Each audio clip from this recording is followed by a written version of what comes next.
Irmão, glória a Deus. E vai estar nos trazendo a palavra de Deus nessa noite. Uma alegria para nós, né? Sempre nos trata com muita lianeza, com muito carinho. E uma pessoa que a gente tem muita admiração. Vamos estar orando nesse momento pela vida do servo de Deus. Eu vou pedir aqui ao presbítero Júnior também, para ficar tudo em casa, né? Para estar fazendo esta oração. E nós já ouviremos a poderosa palavra do Senhor.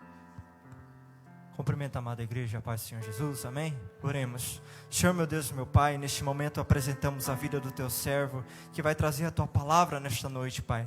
Pai, continua usando ele, Pai, como o Senhor já tem usado, Pai. Mas, Pai, neste momento, Pai, o Teu servo vai estar ministrando, Pai. Não queremos receber aquilo que queremos, mas queremos receber aquilo que o céu tem para as nossas vidas nesta noite, Pai. Pai, não queremos sair da mesma maneira que entramos, mas queremos sair cheio da Tua palavra. Que nessa noite, Pai, viemos guardar a Tua palavra sobre o nosso coração, para que cada um de nós não viemos pecar contra o Senhor Jesus Cristo. Abençoa a vida do Teu servo, abençoa a família dele também. Nesta noite, eu te peço no nome do Senhor Jesus Cristo. Amém, Jesus.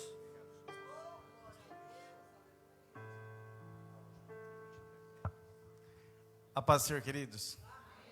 Poder sentar, meus amados, por favor.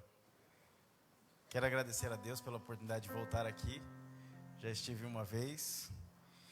E retornar a essa casa, como eu brinquei da última vez que eu vim, essa casa quente.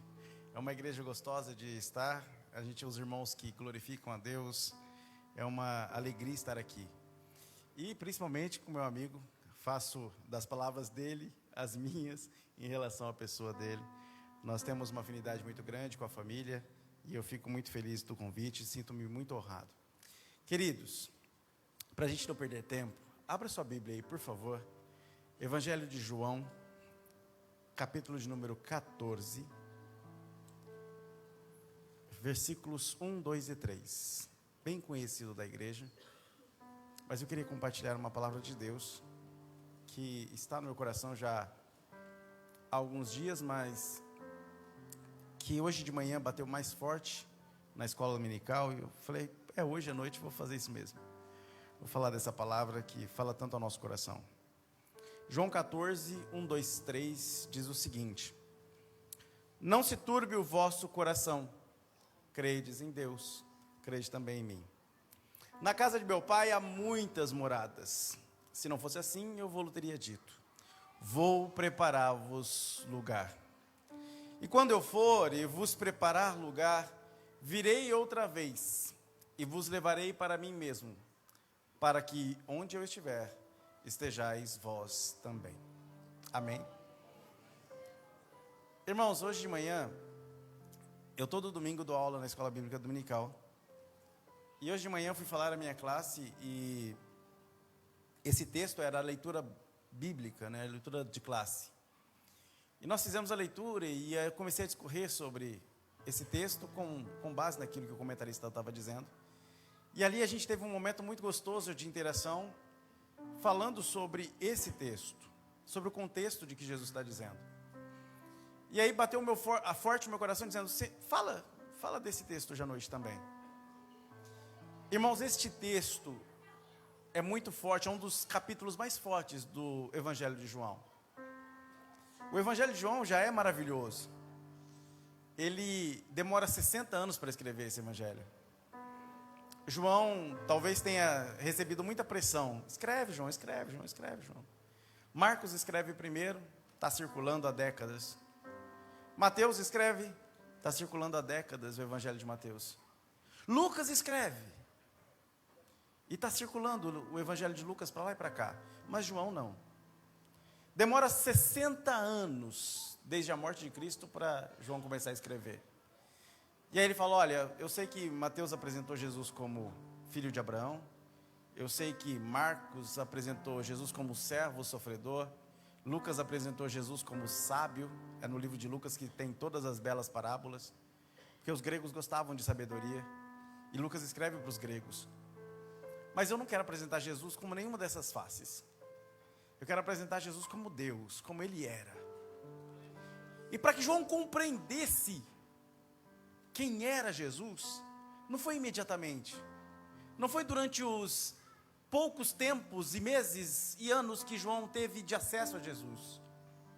João precisou dos 60 anos para conseguir escrever o seu evangelho de modo a provar que aquele Jesus da qual ele falava, e que ele ainda adolescente encostava a cabeça no peito, não era um simples homem que andou na terra, mas era o próprio Deus encarnado, capaz de mudar a água em vinho, capaz de pegar na mão de um jovem que está no túmulo, está num cortejo indo para o seu próprio enterro, e dizer: levanta, rapaz, tua mãe está chorando, e levantar aquele moço. João é aquele que vai mostrar: olha, só ele, só um Deus, pode pegar uma oferta simples, de 5 pães e 2 peixes, e alimentar mais de 12.000 pessoas. Só ele pode fazer isso. E ele não pode ser um profeta comum, não pode ser uma pessoa comum, ele tem que ser algo mais. Eu quero provar no meu evangelho que ele é algo mais. O João precisou desses 60 anos estudando, mastigando, e mesmo assim, João esconde algumas coisas do seu evangelho. Por exemplo, a transfiguração está em Mateus, está em Marcos e está em Lucas, mas não está em João. E João era a pessoa que viu, que estava lá, testemunha ocular, mas ele não conta da transfiguração no seu evangelho. Por quê? Talvez porque a experiência de ver aquilo tenha sido tão chocante que ele não conseguiu traduzir em palavras. Quando você vê Jesus cara a cara, é difícil traduzir. Como é que você explica o seu batismo com o Espírito Santo? Ah, irmão, foi tão bom, que eu não tenho palavras para dizer. Assim é encontrar Jesus. E quando muitos anos depois, décadas depois, João vai reencontrar esse Jesus no Apocalipse, João desmaia. Porque fala: estou vendo de novo, e agora com mais força, aquilo que eu vi lá. Ele não é o mesmo Jesus que andou comigo. Ele está vindo em glória, e a glória dele me prostra. A glória dele me faz dobrar. Diante da glória dele eu não consigo erguer a cabeça, nem erguer o nariz, porque diante da glória dele tudo se dobra, todo joelho se dobra. E João começa a escrever a história. Quando ele chega nesse capítulo, na verdade no capítulo 12, ele já está confessando um pecado. Porque Jesus está ensinando a eles humildade. E eles não querem saber de humildade. Eles queriam disputar quem é que ia estar com Jesus no governo. João entre eles. João confessa seu pecado. João está disputando com Pedro, com Tiago, quem é que vai sentar à direita, quem é que vai sentar à esquerda. Jesus está ouvindo isso. Apesar do ministério de Jesus ter durado 3 anos ou 3 anos e meio, os discípulos foram separados como apóstolos do meio para frente. Ou seja, os discípulos começaram a conviver 24 horas com Jesus cerca de 1 ano e meio só. Não foram 3 anos. 3 anos e meio é o tempo que ele estava com os discípulos, os 70, em que ele inicia seu ministério depois de passar pelo Jordão por João Batista. Mas quando ele separa os 12, já havia transcorrido mais de 1 ano. Portanto, Jesus tem com os discípulos 24 horas por dia, apenas 1 ano e meio. E ele precisa fazer muita coisa com aqueles 12 tribulentos. Eram atribulados, eram difíceis, eram personalidades difíceis, cada um de um jeito diferente, mas Jesus sabia tratar. Se há alguém que sabe tratar com pessoas difíceis, é Jesus. Se você às vezes dobra o jeito e fala: Jesus, eu sou difícil, Jesus fala: não tem problema, eu tenho experiência. Jesus, eu sou complicado, Jesus. Não tem problema, ele tem experiência em lidar com gente difícil. Com aqueles 12, ele teve que ensinar muita coisa em pouco tempo. E ele observa João, Tiago brigando, Pedro disputando. Quem é que ia assumir o lugar de governo? Aí no capítulo 13 ele fala: quer saber, eu vou ensinar de um jeito prático. Pega uma toalha, cinge os lombos e faz o papel do servo mais baixo da casa. O serviço de lavar os pés era o serviço do escravo mais baixo da casa, aquele que ninguém sequer olhava. Era aquele que as pessoas deixavam lavar os pés sem nem olhar para o rosto. que desprezavam. Era aquele que tinha a missão de fazer aquilo que ninguém queria fazer. Jesus faz isso com seus discípulos. Pedro fica revoltado com aquilo. Não, Senhor, nos meus pés o Senhor não vai tocar, que negócio é esse? Eu que devia estar servindo ao Senhor, o Senhor está me servindo. Pedro, nossa amizade acaba aqui, se você não deixar eu lavar os pés. Não, Senhor, peraí, então lava até a cabeça. Para mostrar que eu sou amigo do Senhor de verdade. Não, Pedro, você não está entendendo. Você está preocupado com o ritual. Eu estou mostrando a vocês que quem é maior deve servir mais. Você não está entendendo, Pedro, que o que eu quero mostrar para vocês é de que nós viemos a este mundo para servir, não para ser servido, Pedro. E ele começa a tratar isso com os discípulos de forma prática, porque aquilo constrange. Como ele, sendo tão grande, está servindo a mim? E ele começa a preparar os discípulos para uma dura realidade. Qual é a realidade? Final do capítulo 13, começo do capítulo 14. É ele dizendo, olha, eu vou para Jerusalém morrer. E todo mundo fica revoltado, inclusive Pedro. Todo mundo sabe que Pedro é o mais bocão de todos. Já sai dizendo, não, Senhor, não vai acontecer isso com você. Jesus, sai para trás de mim, Satanás. Você não sabe com quem você está falando. Pedro se assusta com aquilo. E ele começa a dizer, é necessário que eu sofra. Sabe o que acontece aí, irmãos? Quebra de perspectiva. Está todo mundo achando que vai governar na terra. Está todo mundo achando que Jesus ia expulsar Roma. Estava todo mundo achando que Jesus ia assumir um governo e que pronto, ia tudo ser resolvido ali, do jeito deles, e que eles iam sentar numa mesa grande. Aí de repente Deus diz para eles, não, vai ser totalmente diferente do que vocês imaginaram. E aí todo mundo quebra. Os planos, tudo aquilo que já estava construído, as pessoas já imaginando qual cargo iriam ocupar, de repente tudo quebra. E aí eu pergunto para você, antes mesmo de entrar nesse texto, o que você faz quando Deus destrói os seus sonhos? O que você faz quando aquilo que você achava que devia acontecer com a sua vida, não acontece? O que você faz quando você achava que Deus deveria fazer assim, assim, assado, aí de repente as coisas não acontecem do jeito que você planejou? Sabe por quê? Porque a gente não aprendeu a orar o Pai Nosso direito. Quando chega na parte, seja feita a tua vontade, assim na terra como no céu, a gente quer pular. É a frase mais difícil do Pai Nosso. Porque isso quer dizer que eu vou sujeitar a minha vontade à vontade dEle. Então, às vezes, o plano que eu tracei para a minha vida não é o plano que Deus traçou para mim. E quando Deus quebra a nossa expectativa? E quando Deus não faz aquilo que a gente projetou para a gente mesmo? É isso que acontece com os discípulos. É isso que acontece com os apóstolos. E eles quebram o seu rosto. E aquilo entristece eles. E de repente eles se veem diante de uma dura realidade. Aquele Messias, que eles tanto amavam, ia morrer. E aí Jesus ainda piora a situação, porque Jesus diz, um de vocês vai me trair. Eu perguntei na classe. A gente julga, né? Judas.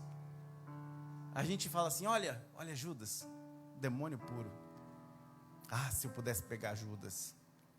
Ah, se eu pudesse pegar Judas. Judas traz Jesus por 30 moedas de prata, o que seria menos do que um escravo. Judas não estava atrás de dinheiro. Judas era o tesoureiro do grupo. Ele pegava, o próprio João disse que ele pegava as moedas da bolsa, que ele era ladrão. Ou seja, o problema de Judas não era dinheiro, ele já tinha dinheiro daquilo que ele roubava já. Por que Judas vende Jesus por um preço tão baixo? Sabe por quê? Porque Jesus tinha frustrado as expectativas de Judas. Judas queria governo. Aí Jesus diz, não. Judas queria que Roma fosse expulso, que Jesus assumisse o reino. E aí Jesus diz, não, Judas, meu reino não é deste mundo. E aí Judas fala, quer saber, eu vou forçar ele. Eu vou forçar ele a se mostrar. Eu vou obrigar ele a expulsar Roma. Vai saber o que Roma fez com a família de Judas. E aí ele tenta forçar Jesus a aparecer, a mostrar seus poderes. E aí destruir Roma. E aí as coisas ficarem bem. Porque Judas tinha ódio de Roma. E aí quando Jesus mostra amor ao invés de ódio, paz ao invés de guerra, aquilo quebra Judas. E aí Judas traz Jesus.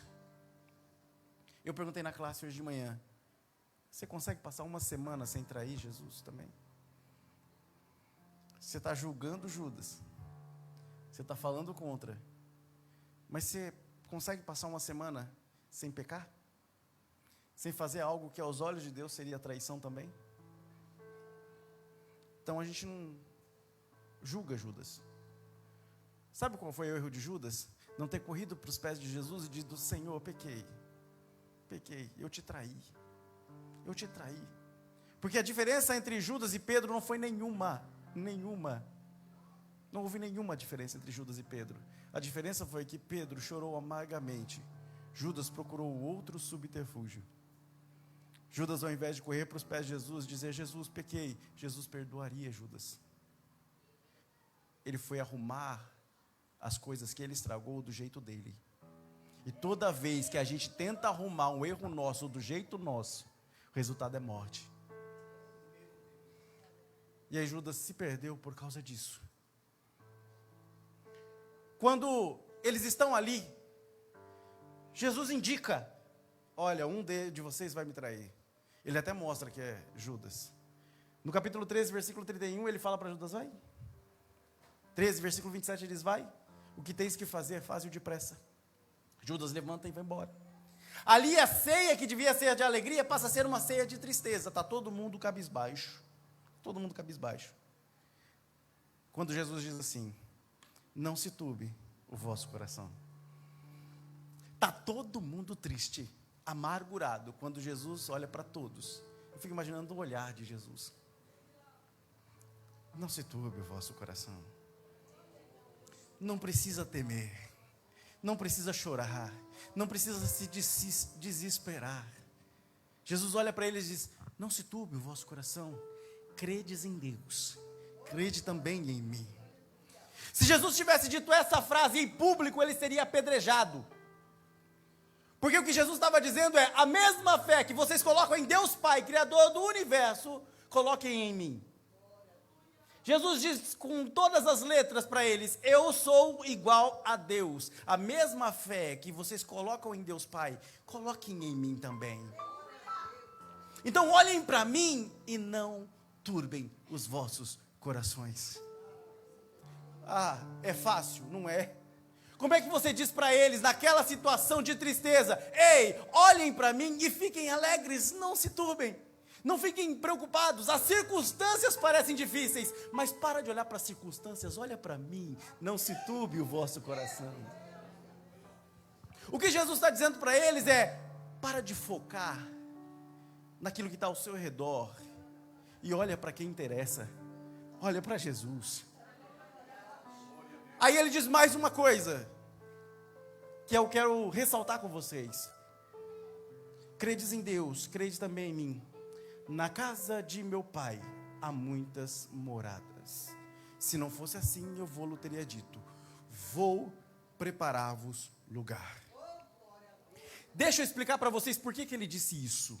É lindo. Jesus está fazendo uma referência ao casamento judaico.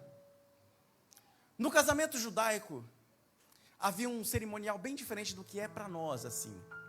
Para começar, um casamento judaico durava 7 dias. O noivo tinha que dar conta de pagar 7 dias de festa. Não é fácil, não. Vocês estão reclamando do salãozinho? 7 dias de festa. Para todos os convidados. Só que a preparação do casamento era feita muito tempo antes. Cerca de mais de um ano antes, as famílias se acertavam. Não era o casal que se escolhia. Eles se acertavam para que houvesse casamento na mesma tribo. Até hoje, em alguns países do Oriente Médio, se procede assim. Às vezes o noivo só vai conhecer a noiva no dia do casamento. Vai ver o rosto dela com aquela tensão, levantando o véu sem se preocupado com o que vai achar debaixo do véu. Mas naquele tempo, as tribos se casavam, dentro da própria tribo. Para quem não sabe, José e Maria eram primos. E aí, eles vão se preparar para casar. Quando, um ano antes, as famílias se juntam, eles fazem um cerimonial, que se você procurar no YouTube, você acha.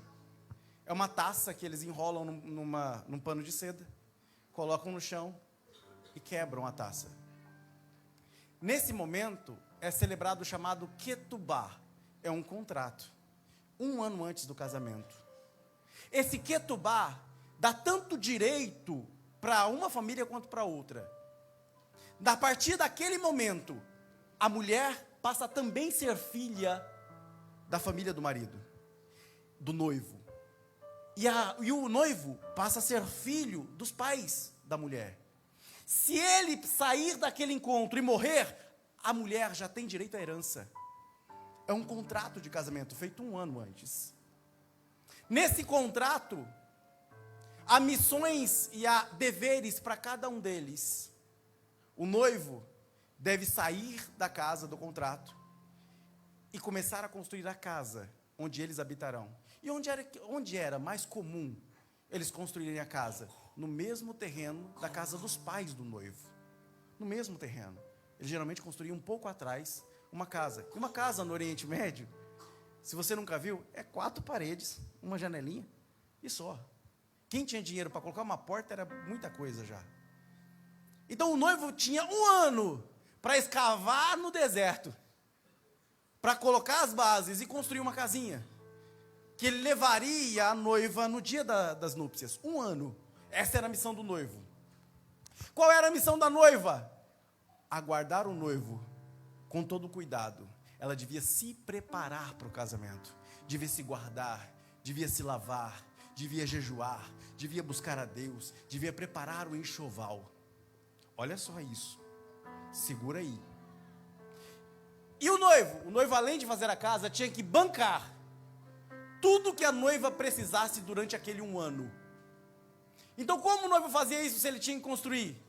Ele separava um amigo, o mais próximo, e dizia: amigo, você vai ser aquele que vai levar o recurso para a noiva. Você vai cuidar da noiva para mim durante esse um ano. Tudo que ela precisar, ela vai falar para você, eu vou prover, e você vai cuidar. Tudo que ela precisar durante esse um ano, é um amigo do noivo que vai cuidar da noiva, enquanto ele está construindo a casa. E a noiva está se adornando, está se cuidando, preparando para o dia. Jesus está dizendo: calma, estamos celebrando o nosso Ketubá aqui. A partir de hoje, eu vou para construir a nossa casa. Vocês vão ficar aqui, mas fica tranquilo, vai ter um amigo meu que vai vir e vai cuidar de vocês durante esse tempo. Tudo que vocês precisarem, esse meu amigo vai prover. Eu quero que vocês apenas se guardem. Eu quero que vocês apenas me esperem. Eu quero apenas que vocês creiam em mim. Eu vou preparar lugar para nós. Eu estou indo apenas preparar lugar para nós. É isso que Jesus está fazendo, uma promessa para os discípulos. A mesma promessa que o noivo fazia para a noiva. Segura, minha noiva. Aguenta, minha noiva. Se prepara, minha noiva. Porque eu estou indo para a casa do Pai, construindo uma morada para nós. E quando eu construir, eu vou voltar. E aí quando eu voltar, eu voltarei outra vez para te buscar. Quem conhece Mateus 25, conhece a parábola das 10 virgens. A noiva se preparava e recebia do amigo do noivo tudo que precisava. No dia da noite de núpcias, no dia da festa, das bodas, ela tinha uma missão. Ela se ornava toda, se preparava toda, colocava suas vestes e selecionava 10 amigas virgens para serem aquelas que iam ser madrinhas dela. O noivo vinha de lá da casa que ele havia construído, no meio da noite, com também 10 amigos arautos que gritavam: preparai! Aí vem o noivo, aí vem o noivo, aí vem o noivo. A missão das 10 amigas que não sabiam onde era a casa do noivo deveria ser estarem preparadas com as lamparinas, porque as ruas e as vielas de Jerusalém eram escuras. Deviam estar preparadas para receber o cortejo do noivo e ir junto com ele. Quem tivesse preparada entrava com o noivo na casa. O noivo ia até a casa dos pais da noiva, pegava a noiva, ia todo mundo para a festa na casa do noivo. Pois ele está vindo, o noivo está vindo, e tem virgem que está preparada e tem virgem que não está preparada. Tem virgem que leva azeite e tem virgem que não leva azeite. E esse símbolo é para mostrar para a gente, perguntar para a gente: está preparado? Ou ainda está com a face quebrada? Ainda está frustrado? Porque o plano que você bolou para você não está se cumprindo? Jesus ainda continua a repetir: credes em Deus, credes também em mim. Eu fiz uma promessa, e a promessa que eu faço eu não deixo de cumprir. Ele foi, mas ele volta. Ele foi, mas ele volta. E o noivo vem, e a noiva adorna, e eles se encontram, e eles vão para a casa do noivo. Ele vai apresentar o novo lar. É isso que Jesus vai fazer com a gente. Ele prepara o lar, e aí um dia ele vai vir, a trombeta vai tocar, e ele vai dizer: vem, noiva. E a noiva vai e encontra com ele, para ele apresentar a nossa nova casa, onde a gente vai ficar com ele para sempre. A promessa de Jesus é: virei outra vez e vos levarei para o céu? Não, vos levarei para mim mesmo. O maior prazer da noiva é estar com o noivo. O que Jesus está dizendo é: onde eu estiver, é céu. O que faz a diferença entre ser céu e ser inferno não é as ruas de ouro, gente. É a presença dele. A presença dele é céu, a ausência dele é inferno. A presença dele é céu, a ausência é inferno. Quando ele diz: eu vou voltar, vou buscar vocês, para vocês estarem comigo, ele está dizendo: aqui, junto comigo é céu. Vocês vão estar comigo, para que onde eu estiver, vocês estejam comigo também. Jesus faz essa promessa aos discípulos e faz essa promessa para nós. Ao mesmo tempo em que ele está fazendo essa promessa aos seus amigos que estão tristes, para dar esperança para eles, ele também está fazendo essa promessa para mim e para você, dizendo: ei, enquanto isso, se prepara. Esse cerimonial aqui, ó, é a noiva se preparando. É a noiva dizendo: Maranata, vem, meu noivo, que a promessa se cumpra, que isso tudo aqui acabe. Não veja a hora de você chegar, porque enquanto você não chega, eu estou me preparando para você. E tem gente que ainda dorme, tem gente que ainda não para pensar, e ainda se entristece com uma circunstância que vai mudar. Sabe por que vai mudar? Porque Ele prometeu. Então, ao invés de ficar olhando ao redor, se realmente Ele vai cumprir ou não vai cumprir, se realmente as coisas vão mudar para melhor ou não vão mudar para melhor, se realmente a política vai funcionar, se realmente o emprego vai funcionar, se realmente as coisas vão se acertar, antes disso, antes de se preocupar com qualquer coisa, olha para Ele. Porque a partir do momento que a gente começa a olhar para Ele, a gente lembra da promessa que Ele fez: eu vou voltar, virei outra vez, e eu vou levar vocês para mim. No meio desse período, Ele nos dá um pouquinho, uma antecipação através do amigo do noivo, o Espírito Santo. Ele nos dá pequenas parcelas daquilo que a gente já vai experimentar. Então Ele diz: olha, quando vocês se reunirem, 2 ou 3, eu já vou estar no meio de vocês. Para que você não morra de saudade, minha noiva. Para que você perceba que aquela promessa que eu fiz, ela não vai cair por terra. Assim, no seu pior momento, no momento em que você estiver chorando, no momento em que as dores sobrevierem com você, no momento em que você estiver fraco, desesperado, você vai dobrar o seu joelho e você vai estar diante de mim, e eu vou reafirmar a minha promessa para você: fica tranquilo, eu vou voltar e vou levar vocês para mim. Todas as vezes que nós tocarmos no pão, todas as vezes que nós tocarmos no vinho, faz uma reflexão, volta no tempo, senta naquela mesa, como João sentou, olha para o rosto de Jesus olhando para você, e mesmo vendo o desespero por trás de cada coração, mesmo vendo um Pedro dizer: Senhor, eu vou com você até a morte, e aí Jesus sabendo que logo ali ele iria traí-lo. Aquela promessa às vezes vazia que a gente faz: Senhor, eu vou mudar, eu prometo que eu vou mudar. Ele olha para você e sabe que você não vai mudar. Ele sabe que daqui a poucos instantes você vai negá-lo de novo, você vai pecar de novo, e mesmo assim, Ele come com você, bebe com você e diz para você: aguarda a minha volta que eu vou vir te buscar. Pedro diz para ele: eu vou até a morte contigo. Ele dá risada. Você, Pedro, vai dar a vida por mim? Te digo que antes que o galo cante, 3 vezes me negarás. Esta noite ainda, Pedro. Mas Pedro está bravo. Não, Senhor, eu vou contigo até a morte. É a gente saindo de um congresso. Não, agora eu vou viver minha vida em santidade. Agora vai estar tudo certo. Agora sai da frente, demônio. Sai da frente, inferno, que eu vou destruir tudo. No dia seguinte, uma luta vem. A gente dobra e pergunta para Deus: por que, Deus, está acontecendo isso comigo? De lá do alto, ao invés de ficar bravo com você, ao invés de ameaçar você, esse Jesus vai lembrar que você é pó. Ele vai olhar para você: eu fiz a promessa para você.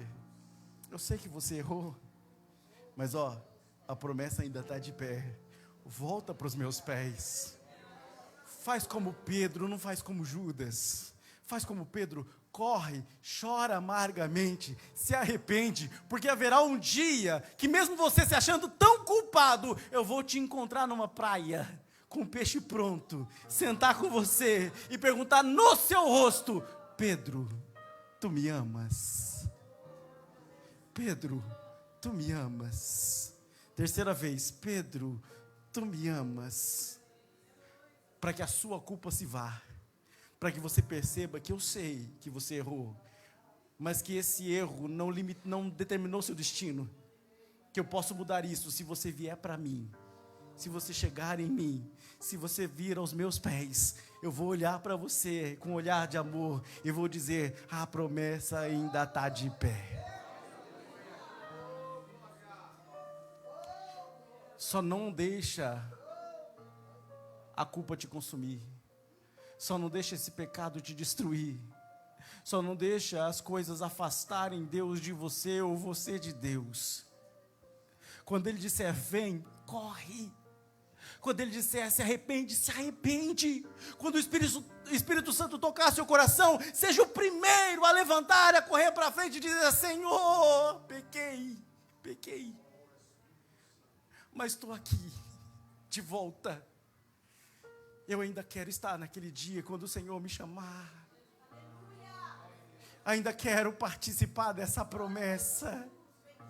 Ainda quero estar com a minha lamparina acesa, cheia de azeite, esperando o dia das podas, Senhor. E Ele vai cuidar de você. Posso orar, pastor? Eu sei que vai ter oração da ceia, mas por favor, deixa eu fazer essa oração. Se coloque em pé, igreja, por favor. Aleluia. O Espírito Santo me toca de que há pessoas aqui que precisam fazer um ketubá com Jesus de novo. Fazer aquele contratinho, dizendo: Senhor, eu pertenço a Ti. Eu sei que a gente convive há muito tempo, mas tem horas que parece que o Senhor está distante de mim. Tem horas que eu não consigo te alcançar. E tem horas que eu acho que eu estou longe. Mas, Senhor, eu quero renovar meu pacto contigo. Eu quero declarar para Ti que eu ainda estou apaixonado por Ti. Eu ainda quero confirmar a nossa aliança e o nosso pacto. Senhor, não me deixa. Senhor, eu quero continuar nessa promessa. E eu queria ter a chance de orar por você. Orar com você. Na verdade, quem sou eu para orar por você? Eu quero orar com você. Eu quero estar junto nessa oração como irmão, como participante desta dificuldade de muitas vezes errar e dizer: Deus, me ajuda a acertar.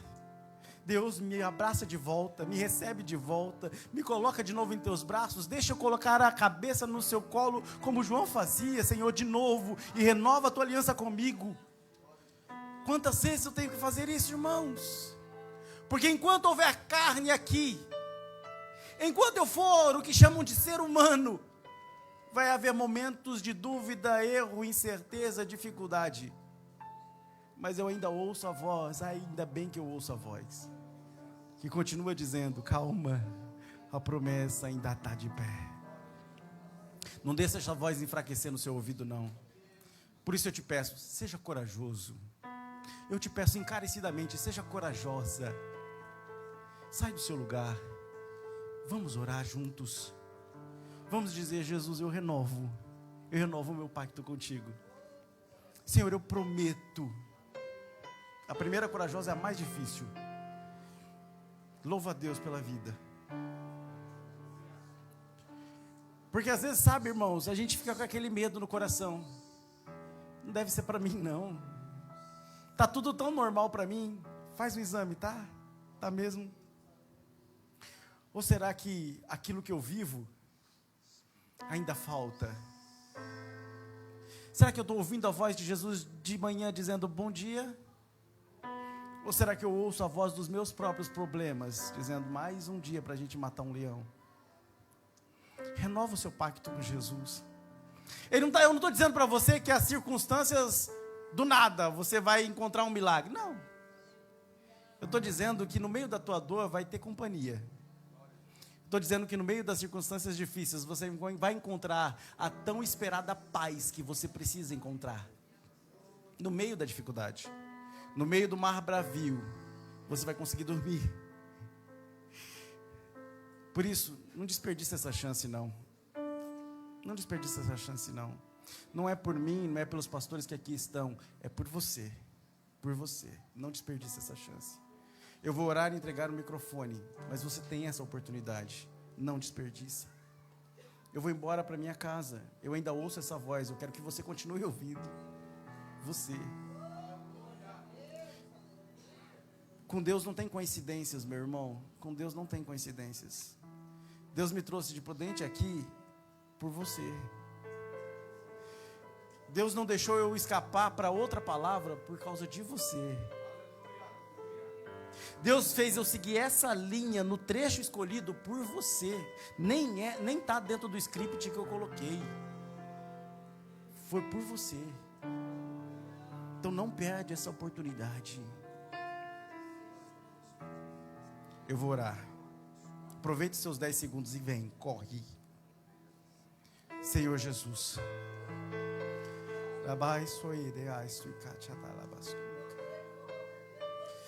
Estamos na tua presença, Jesus, tua doce presença.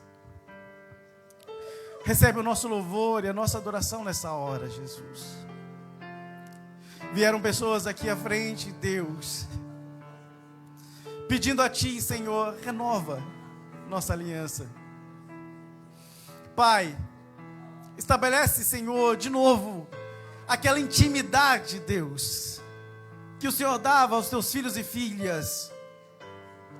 Restabelece, Senhor, aquele sentimento de paz no meio da tribulação. Restabelece aquela confiança e fé, quando tudo parece que está dando errado. Senhor, que eles contemplem Tua face no meio da tempestade, que eles olhem só para Ti, Pai. Deus, eu te peço, Senhor, que o doce amigo que nos acompanha até o último dia, que o Teu Espírito Santo nesta noite adentre estes corações e os faça acalmar. Só isso que eu peço, que acalme-se, que tenham paz, que finalmente possam perceber que nada foge do Teu controle, que o Senhor cuida de cada detalhe e ainda mantém a Tua promessa para com as nossas vidas. Pai, Tu não quebras promessas. A palavra que Tu lanças não volta atrás. Pai, no nome de Jesus eu te peço, confirma em cada coração esta palavra agora. Que o Teu Espírito Santo dê calmaria, tranquilidade, coração tranquilo, sabendo que o Senhor ainda cumpre as Suas promessas, que o Senhor ainda está aqui e ainda fala com cada um de nós, nos dizendo: credes em Deus, credes também em mim. Nós sabemos, ó Senhor, que tudo está nas Tuas mãos. Por isso eu te peço, Senhor, faz aqui de novo, Faz aqui de novo, Senhor, e acalma estes corações. Tira toda a perturbação, todo incômodo, e coloca a alegria do Teu Espírito Santo, Senhor, não só hoje, mas durante todos os dias que aqui vierem. No nome de Jesus eu te peço e te agradeço. Amém, Jesus. Amém, Jesus. Que Deus abençoe, Jesus.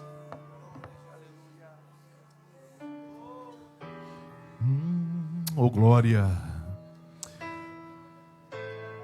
Espírito, Espírito,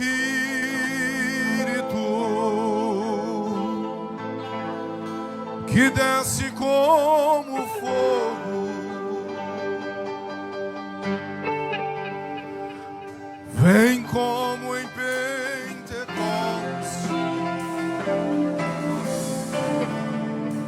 e enche-me de gozo. Aleluia. Espírito, Espírito,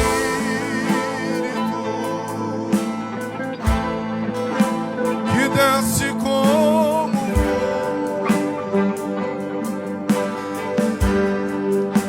vem como em Pentecostes, aleluia, e enche-me. Oh, glória a Deus. Deus seja louvado por esta boa palavra ao nosso coração. O Espírito Santo que tem falado conosco. E nesta oportunidade, através da vida do nosso amigo presbítero Júnior, que Deus possa abençoá-lo poderosamente. Que Deus continue falando conosco. Que Deus tenha misericórdia de nós. Amém? Você está alegre por esta palavra? Diga glória a Deus. O presbítero Júnior pode voltar mais vezes? Pronto, então já está estendido o convite ad eterno. Eterno enquanto estivermos aqui. Amém? Como dizia aí o ditado, que seja eterno enquanto dure, né? Aleluia. Queridos irmãos, rapidamente, antes que nós entremos no cerimonial da Santa Ceia, eu quero alegremente convidar aqui os irmãos Paulo Sérgio da Silva e Josiele Cristina dos Santos Silva. Eles estão congregando ali com o nosso amigo presbítero Jodson. Pode sentar, irmãos. E nesse momento nós queremos recebê-los aqui. Nosso irmão Jodson falou conosco, disse que já estão ali servindo ao Senhor com ele e manifestou o desejo de estar conosco. Nós vamos receber os nossos irmãos nessa noite com alegria. Amém? Vocês podem virar para a igreja ali. Vocês estão felizes pela vida dos nossos irmãos Paulo Sérgio e Josiele, irmãos? Amém? Vocês querem recebê-los como membro de nossa igreja para estar conosco celebrando e adorando a Deus? Amém? Que Deus abençoe. Estão recebidos para a glória de Deus. Que o Senhor possa continuar abençoando junto lá com o nosso irmão presbítero Jodson de uma forma especial. Amém? Deus abençoe poderosamente. Queridos, vamos estar fazendo a leitura da Santa Ceia. Eu quero convidar aqui o nosso irmão presbítero Aldenir para estar fazendo a leitura concernente à Santa Ceia, em nome do Senhor Jesus. Glória a Jesus. Quero cumprimentar a todos com a paz do Senhor. Glória a Jesus. Estou alegre com Jesus. Que maravilha, né? É bom estar na casa do Senhor, irmão. Coisa maravilhosa. Glória a Jesus.